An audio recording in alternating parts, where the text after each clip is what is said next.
again, we're going to try to finish 1 Samuel today. I don't know if we'll get done, but we're getting mighty close. That's what you said last First, time. and maybe the time before that too, I don't know. Anyway, we're in chapter 28. 1 Samuel chapter 28. Last time we read where Saul is continuing in his craziness, and even though many times he's pledged his love for David, Saul was after David again. David finally became fearful, and he flees to the land of the Philistines. We were talking about that a little bit this morning. So David has been in the land of the Philistines, and we're kind of reading a split in the chapter. Chapter 27 is where David flees to the Philistines. Now we have this strange chapter 28 about Saul and the spirit medium, and then we're going to go back to David and the Philistines in chapter 29. But let's focus on this strange account of Saul seeking the aid of a witch or a spirit medium. This is in chapter 28, verse 3. Terry, would you start reading for us? Sure. Now Samuel was dead, and all Israel had mourned for him, and buried him in his own town of Ramah. Saul had expelled the mediums and spiritists of the land. The Philistines assembled and came and set up camp at Shunem, while Saul gathered all Israelites and set up camp at Gilboa. When Saul saw the Philistine army, he was afraid. Terror filled his heart. He inquired of the Lord, but the Lord did not answer him by dreams or Urim or prophets. Saul then said to his attendants, "Find me a woman who is a medium, so I may go and inquire of her." "There is one in Endor," they said. So Saul disguised himself, putting on other clothes, and at night he and 2 men went to the woman. "Consult a spirit for me," he said, "and bring up for me the one I named." But the woman said to him, "Surely you know that what Saul has done. He has cut off the mediums and spiritists of the land. Why have you set a trap for my life to bring about my death?" Saul swore to her by the Lord, "As surely as the Lord lives, you will not be punished for this." Then the woman asked, "Whom shall I bring up for you?" "Bring up Samuel," he said. All right, pause right there. So what's going on? All right, Saul, he is still king. His army, his land is now being overrun by the Philistines. He feels very threatened. Evidently, he's gone to God and he's asked God for some guidance.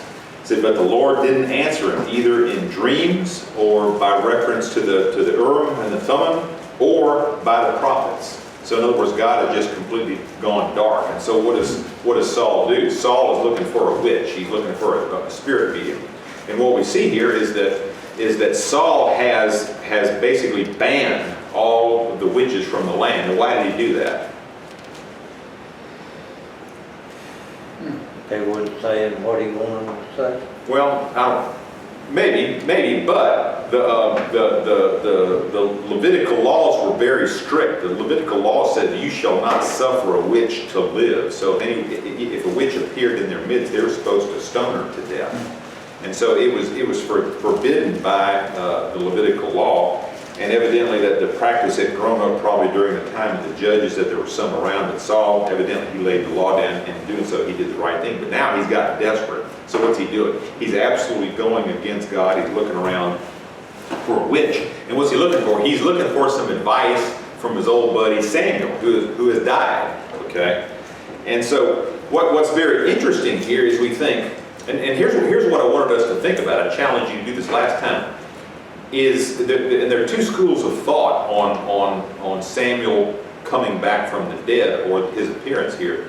That either it really was Samuel coming back, or that it was an evil spirit sent by Satan to impersonate Samuel. This is a hard story to believe here. Well, it's going to a dead man. Yeah. But guess what? It's here. Yeah. You know? I think everybody- It's here, so we got to believe it, we got to try to understand it, we got to try to understand the message of it. So anyway, that's the setting. Saul has found him a witch. He's asked the witch to summon up somebody from the dead. He said, I want to talk to Samuel. Okay, and so where are we? You want to read for us, Sarah? Verse 12. When the woman saw Samuel, she cried out at the top of her voice and said to Saul, "Why have you deceived me? You are Saul." Pause right there. How does this woman now know that the guy who came to her disguised as Saul? Only Samuel Augustus. Yeah, evidently Samuel, this one that she summoned up from the dead, told her. So she has gotten some knowledge that she didn't have before. Okay, read on. Did she just hear his voice, or did she actually see it? I think she actually saw him. They're describing what Because- he's wearing and all. Because Saul says, what do you see? And she describes what she sees. It doesn't ever say that Saul saw Samuel, but it certainly says that the woman saw this figure, whatever it was. Go ahead, Sarah. The king said to her, "Don't be afraid. What do you see?" And the woman said, "I see a spirit coming up out of the ground." Pause right there. My translation says, I see a divine being coming up out of the earth. So it's a divine being or it's a spirit. It's something that's not flesh, but evidently it's recognizable. Read on. "And what does he look like?" he asked. "An old man wearing a robe is coming up," she said. When then Saul knew it was Samuel, and he bowed down and prostrated himself with his face on the ground. All right, pause right there. So again, it doesn't say that Saul saw this form, but the woman does, and she says it's an old man is coming up, and he is wrapped with a robe. And Saul knew that it was Samuel. Perhaps she described the robe. Perhaps it was a robe that Saul was buried. That Samuel was buried in, and Saul knew it. We don't have any more description, but based upon what the woman tells Saul about what she sees, Saul is convinced that it is indeed Samuel. So read on verse 15. And this is what's strange. This is the scripture says, then Samuel said to Saul. It doesn't say an evil spirit said. It says, then Samuel said to Saul. And I guess our best determination is to try to gauge whether the words that are attributed to Samuel here are more like Samuel the prophet, or are they more like an evil spirit sent from Satan to deceive Saul and the woman. So The only thing is they say the truth, which is, yeah, let's see if there's any falsity here. Let's see if it appears to be the truth. Read on, Sarah. "Why have you disturbed me by bringing me up? I am in great distress," Saul said. "The Philistines are fighting against me, and God has turned away from me. He no longer answers me either by prophets or by dream. So I have called on you to tell me what to do." Samuel said, "Why do you consult me now that the Lord has turned away from you and become your enemy?" Pause right there. So the first thing that Samuel says here after he asks a question, he says, why are you asking me? He says, the Lord has departed you and has become your adversary. Is that a true statement? Yes. Yeah, it is. It really is. Read on, verse 17. "The Lord has done what he predicted through me, and the Lord has torn the kingdom out of your hands and given it to one of your neighbors, to David." Pause right there. Is that true? Yes. Yeah, it says the Lord has done accordingly as he spoke through me. Samuel is the one who pronounced the curse on Saul. Remember when Saul came back, he didn't wipe out the Amalekites? And what does Samuel tell him? He says, your kingdom is torn away from you. Do you have it there, Wanda? Yes. And it says, as Samuel turned to leave, Saul caught hold of the hem of his robe and it tore. Samuel said to him, the Lord has torn the kingdom of Israel from you today and has given it to one of your neighbors, to one better than you. Yeah. So basically, Samuel is repeating now in his death what he told Saul during his life. I wonder if the witch described the torn robe. Maybe so. Could very well have been. That could have been it. All right, read on. Verse 18. It said, because you did not obey the Lord or carry out his fierce wrath is against the Amalekites, the Lord has done this to you today. All right, pause right there. Is that the reason why Saul was cursed? Because he didn't carry out the Lord's instruction? Yeah, that's exactly Yes. right. Nothing wrong or misleading about that. If this had been, an evil spirit, the evil spirit might have said, well, God really hates you because of this or that or something else. But this voice of Samuel is repeating exactly what the scriptures have told us previously as being true about the cause of the circumstance. Which this woman wouldn't have known. Which you wouldn't have known, that's exactly right. All right, read on, verse 19. The Lord will hand over both Israel and you to the Philistines, and tomorrow you and your sons will be with me. The Lord will also hand over the army of Israel to the Philistines. Pause right there. Now, is that an accurate prophecy? Yes, it is. I mean, we don't know if it's 24 hours, but within a very short period of time, we know that the Philistines overran Israel and that Saul and his sons were killed.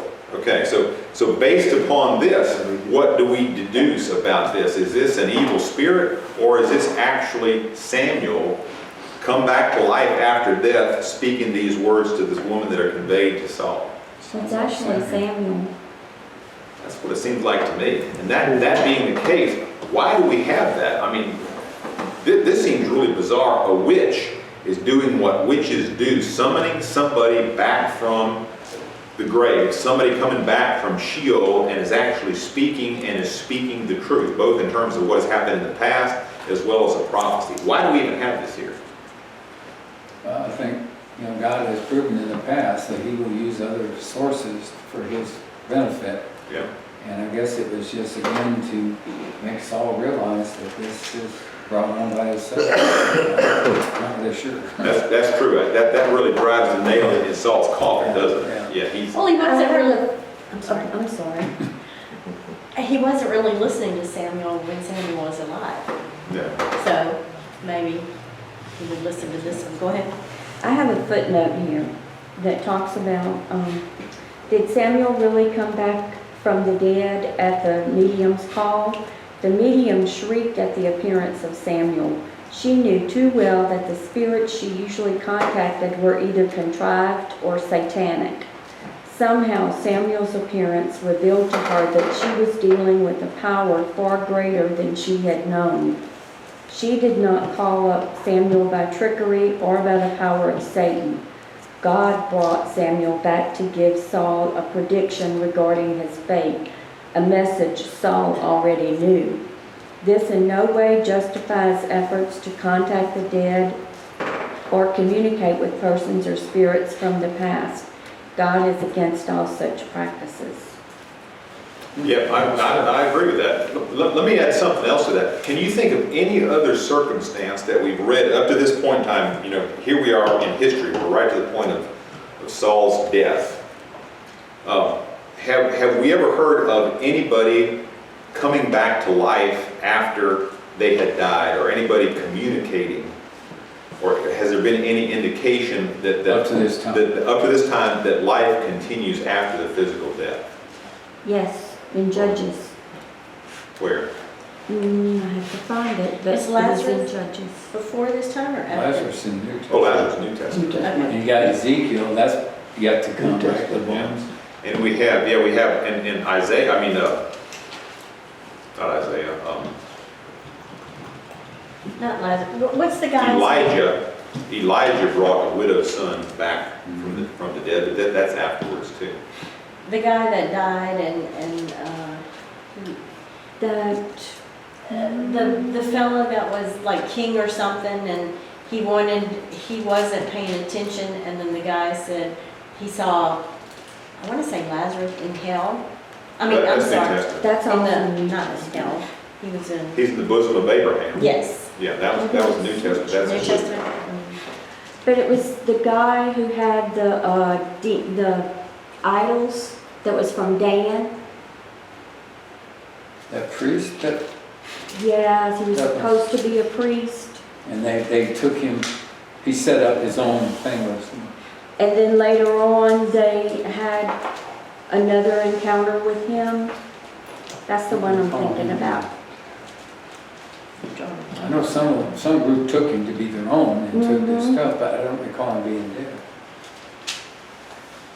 Anyway, Wanda will find that. But Yes, I will find it. one of the points that I think that's being made here is to assure all of Israel that life continues after death. In other words, that physical death is not the end. The scriptures talk about, many Psalms talk about going to the grave, going to Sheol, going to the place of the dead. And they always use the word rest. Yeah, yeah. And remember, even the book of Job, which is said to take place in Old Testament times, Job asked a question rhetorically that if a man dies, will he live again? So the question is being raised, is there life after this physical life? Is there life after death? And Job himself declares, I know that my Redeemer lives, and one day on the earth he will stand. And so Job is really looking forward to that, but we don't have any physical manifestation of it. I'm suggesting here that perhaps the reason for chapter 28 is for God to assure his people that once you die, you continue to maintain your personality, you continue to live. And of course, what we believe, what we know, is that Samuel, being a godly man, when he died, he went to the place which is called, what Jesus called paradise, I think, which is the place of Abraham's bosom. And it wasn't, and that's where the godly people went after they died, but before Christ died to take them to heaven, right? And so that may be the whole purpose for this very strange encounter time, which you say is very troubling. That what does it tell us? It tells us, yes, Samuel was a godly man. He was a prophet. He was anointed by God. When he died, was that the end of it? No, he continued to live. And I think even though he was summoned up, perhaps improperly, by this witch, the whole purpose was to demonstrate that life goes on after And death. I think God allowed it. Yep. So, which fine one? So if I I'm get still buried searching. beside my wife, we can still argue, no? We're not going there. But I tell you, I have to say this, I may have shared it, but we were looking at funeral plots there at the Methodist church, and Barbara was walking in the graveyard and said, oh, this is nice, we can see the house from here. And I said, Barbara, I don't think you're going to be getting up in the morning looking out here. They're totally different people. But if you see her, They need to mow that grass. Yeah, I said, that's be Barbara.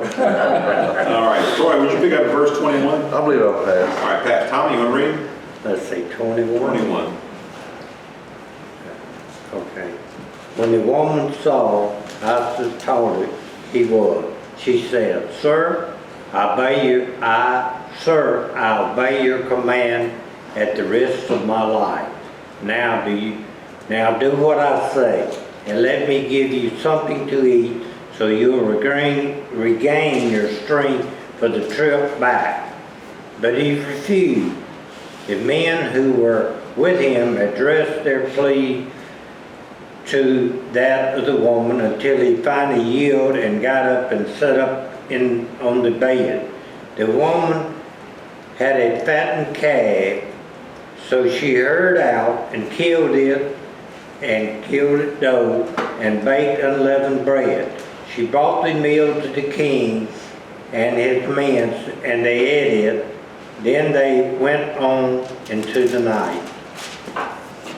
So there's Saul. He was so distraught that he couldn't even eat. This woman prevailed on him to eat. But here the point is, Saul had just heard something that basically it's a prophecy of his death, and it's not in the distant future. Basically, she's saying today you're going to be overrun by the Philistines and they're going to kill you. So anyway, that's the end of chapter 28. Chapter 29. Lon, you want to read? The Philistines gathered all their forces at Aphek, and Israel camped by the spring in Jezreel. As the Philistine rulers marched with their units of hundreds and thousands, David and his men were marching at the rear of Achish.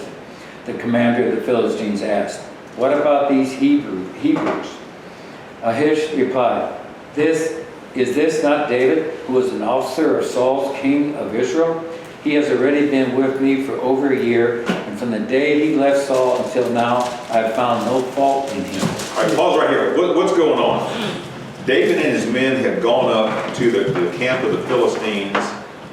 They're serving the king of the Philistines, this guy Achish. And so now the Philistines are getting ready to wage war against Israel. In fact, this is the very battle campaign that results in the death of Saul and his sons. And so who's lining up in battle formation with the Philistines? David and his men. And Lon asked the question this morning, if the commanders of the Philistines are the ones who are complaining, they're saying, King, you're going to let David and his men go into battle with us? Really? I mean, isn't this the one about whom they sing, Saul has killed his 1,000, David's his 10,000? And they're talking about us. They're talking about our people. And Lon asked the question, if it were not for the intervention of these commanders who objected, would David and his men actually gone into battle and actually helped to kill Israelites and helped to kill Saul? Would they have done that? Sure looks like it, doesn't it? I think looks are deceiving. I do too. I don't think David would ever kill Saul. No, No. but if Achish had made him his bodyguard, Yeah. then when the battle starts, all he has to do is turn and kill Achish because he's right there by him. Yeah, But we'll never Achish know, will was we? David was in the back. So he could cover the back. They would go into the front and then get him right in the middle. Yeah, I mean, but it's hard to say because David's in a bad place right now, I think. Before this, he's doing raids, he's killing everybody, lying about He it. was doing raids in the cities in Philistine. He And was against- not in Israel. And he killed everybody because he didn't want them to go back and tell Achish what he was doing. He was killing the enemies of Israel. Yes. That's what Well, I'm they saying, it's also a have to be the question. enemies of the Philistines too. So Yeah, he was not, he wasn't killing the Israelites. He was living among the Philistines. When he went out, he made it sound like he was killing the Israelites, but he really wasn't. He was killing the Right. enemies of Israel and the enemies of the Philistines, and as you say, killing everybody so that nobody would know what he No, did. he did not leave a man or woman alive to be brought to Gath, for he thought they might inform us and say, this is what David did. Yeah. So he was And covering this is how he himself was very making his well. living too. Yeah. So, as somebody said, he wasn't really put to the test. He really was in a place where I think God didn't want him to I think be. God stopped him because he might would have. Yeah. But obviously God didn't want it to happen. Yeah. I don't know, I mean, it's hard to say. Yeah, we know that David had several opportunities to kill Saul, but he wouldn't do it, and he wouldn't let his own men do it. Whether he would actually do that, we don't know. No. He was in a bad place, and something happens where David's hand is not, nobody Tested. challenged his hand or tested him. But then later on, when his guys got all this bounty and everything like that, and half of the guy, or portion of the guys stayed back and took care of the supplies, he insisted that they all share. Right. Those that were staying back and those that were, He took care of his men. right, so I just can't see where he would do that. Okay, read on. Right. But the Philistine commanders were angry with him and said, send the man back, that he may return to the place you assigned him. He must not go with us into battle, or he will turn against us during the fighting. How better could he regain his master's favor than by taking the heads of our own men? Isn't this the David they sang about in their dances? Saul has slain his thousands, and David his tens of thousands. So Achish called David and said to him, as surely as the Lord lives, you have been reliable, and I will be pleased to have you serve with me in the army. From the days you came to me and to today, I have found no fault in you, but the rulers do not approve of you. You now turn back and go in peace. Do nothing to displease the Philistine rulers. But what have I done? Asked David. What have you found against your servant from the day I came to you until now? Why can't I go and fight against the enemies of my lord the king? Pause right there. I mean, Yeah. those words, is he still putting him on? I mean, it's almost as if he's pleading, let me go do it. Because he got it out already. Yeah. Yeah. Well, if that's what you want. Well, what if things would have been different? And what if he would have gone to fight with them? Then that maybe they would have won But you know, and killed them. but yeah, I mean, that's what God would do, but I think God had planned that, well, first of all, if we believe that Samuel just said this, he just said that tomorrow, Exactly. you and your sons will be dead. Yeah. And so it would have been going against what God had laid out already. Yeah, it was definitely God's plan that Saul and his Yeah. sons be killed that next day. Mhm. All right, read on. I think it's none. Okay, well, here's the answer. I know that you have been as pleasing in my eyes as an angel of God. Nevertheless, the Philistine commanders have said, you must not go up with us into battle. Now get up early, along with your master's servants, who you have come with you, and leave in the morning as soon as it is light. So David and his men got up early in the morning to go back to the land of the Philistines, and the Philistines went up to Jezreel. All right, so in chapter 30, we're going to see that David goes down to Ziklag, and the Philistines go up to Jezreel. Let me just show you roughly where that is. As we talked about before, Jezreel is this valley right up here. There's a city called Jezreel. There is a city called Jezreel down here, but this is where they're fighting. Mount Carmel is right here. So they're fighting in this area. Mount Gilboa is right in this area too, which is where Saul was killed, and Beth Shan, where they nailed his body to the gate, is right up in that area too. But David goes south. He goes down to Ziklag. Where is Ziklag? I think the location is important. It doesn't show up on some maps, but it looks like, to me, it's about halfway between Beersheba and Hebron, a little bit to the west. And it was known to be a border town. It was a town that really wasn't in the territory of Israel, but it really wasn't in the territory of the Philistines either.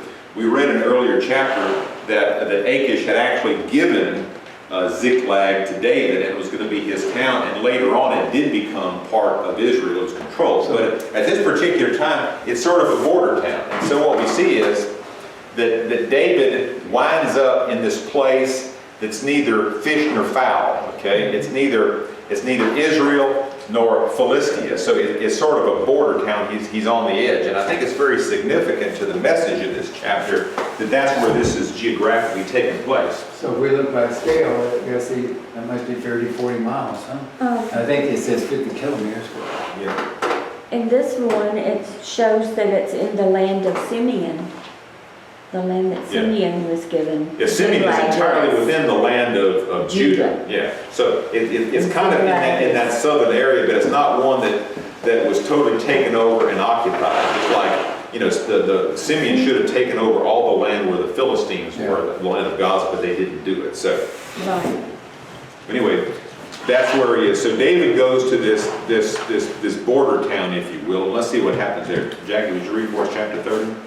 David and his men reached Ziklag on the third day. Now the Amalekites had raided the Negev and Ziklag. They had attacked Ziklag and burned it, and had taken captive the women and all who were in it, both young and old. They killed none of them, but carried them off as they went on their way. When David and his men came to Ziklag, they found it destroyed by fire, and their wives and sons and daughters taken captive. So David and his men wept aloud until they had no strength left to weep. David's two wives had been captured, Ahinoam of Jezreel and Abigail, the widow of Nabal of Carmel. David was greatly distressed because his men were talking of stoning him. Each one was bitter in the spirit because of his sons and daughters. But David found strength in the Lord his God. All right, pause right there just a second. So what's going on? All right, so David had been living with the Philistines for, 16 months, a year and 4 months. He was just about to go out to battle with them when the king said, nah, my generals object, so you stay back. And so what does he do? Then he goes, the Philistine army goes north to engage Saul. He goes south to Ziklag, a town that had been given to him by the king. And evidently his wives were there, his property was there, and everything that he and his band of merry men, his 600 men, basically everything they owned was in Ziklag. So when they go back to the town of Ziklag, this border town, again, they're not returning to Israel, they're not returning to Philistia, they're kind of walking on the fence, if you will. What happens there? What do they learn? They've been attacked. Their town has been attacked. They basically lost everything. Nobody's been killed, but their wives and children have been taken away, everything that's physically been there You has think they been burned. wanted to stone him because obviously they're upset that maybe he didn't leave protection back for him? I think Has to that's be probably- something like that would say that, you made a mistake Yeah. in leadership. I think that's exactly right. Maybe they didn't know exactly what it was, but they're saying, hey, look, you're our leader, and this is what happens when you're our leader. We lose everything. So basically, what is David's state of affairs? He has really lost everything at this point, hasn't he? He's lost all of his physical possessions. He's lost all of his family. He's even lost the support of his men. They're really on the verge of stoning him to death. So he is the fact that he has made the decision to remain on the fence results in what? Basically the loss of everything. Okay, pretty good spiritual message there for us too. Don't think that you can walk the fence, because if you try to remain in the border town, if you try to walk the fence between what God wants you to do, where the Spirit is leading, where the flesh is leading, there's no middle ground. You walk the middle ground, what's going to happen? Remember what they said? You lose everything. Either be hot or cold, you lukewarm, I'll That's spit it. you out. That's exactly right. That's exactly So right. that's what happened here? Well, I mean, he wants him to make, well, Because in the last verse I read, it said David found strength in the Lord his God. I think you see a miracle in this here though. Well, there absolutely is a The miracle. miracle was that David did not go to battle with the Philistines. Yeah. He went back and he discovered that that everything was gone. But they hadn't killed their wives and stuff, and he was able to go and capture them. That's what I see a miracle. Absolutely, that's exactly what's going on, and we see the reason for that. Number one, I think again, David has gone from a place. He's gone. All right, so you got the bad, you got the middle, and you got the good. All right. I think God has always wanted David to be in the good. He selected the bad, but when he's driven away from the bad, he doesn't go over to the good. What does he do? He tries to ride the fence, Right. halfway between the Philistines and Israel. When he goes there, he loses everything. God humbles him again. God humbles him. But what does he do? Does he rebel against God? No. Why don't you read what he does there in verse 8? I'm sorry, verse 7. Then David said to Abiathar the priest, the son of Ahimelech, "Bring me the ephod." Abiathar brought it to him, and David inquired of the Lord, "Shall I pursue this raiding party? Will I overtake them?" "Pursue them," he answered. "You will certainly overtake them and succeed in the rescue." All right, pause right there. This shows the kind of man that David was. That even though he made a bad mistake by going to the enemy, he continued in his error by going to tried to walk the fence. When he lost everything, rather than becoming bitter, what does he do? He goes to God. He goes to God and basically says, "God, what should I do?" He said, "I think I know what to do. I think I should go after him, but before I do that, I want to ask you." And God says, "Yes, go Or after him." Saul always would do his own thing. That's I right. fought this, or I did that, That's right. That's the difference. But the miracle here, like Tommy was saying, is God restored him. Yeah. Because I believe he repented, and so. I do too. I think at this point in time, David is beginning to see, oh yes, that God's hand is really on me, and I'm beginning to see where God wants me to be and what he wants me to do. Read on. David and the 600 men with him came to the Besor ravine, where some stayed behind, for 200 men were too exhausted to cross the ravine. But David and 400 men continued the pursuit. All right, so 1/3 of his army stays behind because they're exhausted, and 2/3 of them go with David. Go ahead. They found an Egyptian in a field and brought him to David. They gave him water to drink and food to eat, part of a cake of pressed figs and 2 cakes of raisins. He ate and was revived, for he had not eaten any food or drunk any water for 3 days and 3 nights. David asked him, "To whom do you belong and where do you come from?" He said, "I am an Egyptian, the slave of an Amalekite. My master abandoned me when I became ill 3 days ago. We raided the Negev of the Kerethites and the territory belonging to Judah and the Negev of Caleb, and we burned Ziklag." David asked him, "Can you lead me down to this raiding party?" He answered, "Swear to me before God that you will not kill me or hand me over to my master, and I will take you down to them." He led David down, and there they were, scattered over the countryside, eating, drinking, and reveling because of the great amount of plunder they had taken from the land of the Philistines and from Judah. David fought them from dusk until the evening of the next day, and none of them got away except 400 young men who rode off on camels and fled. David recovered everything the Amalekites had taken, including his 2 wives. Nothing was missing, young or old, boy or girl, plunder or anything else they had taken. David brought everything back. He took all the flocks and herds, and his men drove them ahead of the other livestock, saying, "This is David's plunder." All right, pause right there just a second. There's a line in verse 18 and verse 19 that's very important. Verse 18 says, "So David recovered all that the Amalekites had taken." Okay?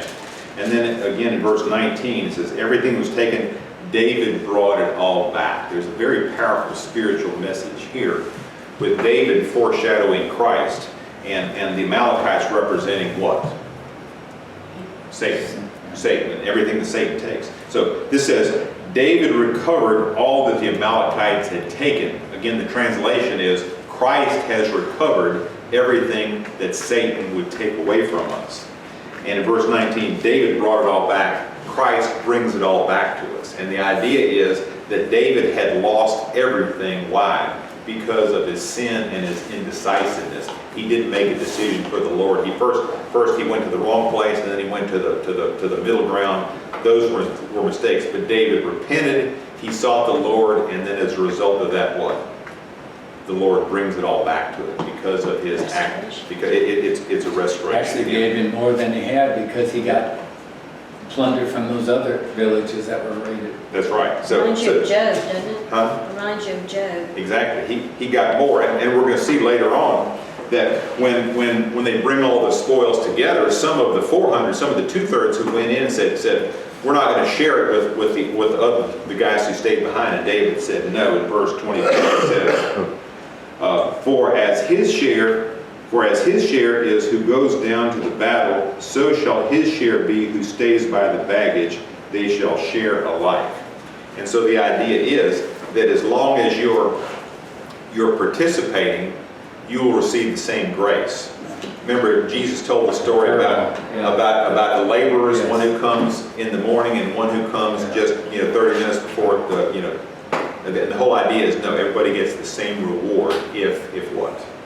If you do what you're at. So That's right, that's right. If you accept Christ at a young age, or you accept Christ when you draw your last breath, you get the same reward. And that's what this is a also, it foreshadowing. kind of reminds you of how they were upset. It kind of reminds you again of the prodigal son, the son that couldn't understand why his brother got all this.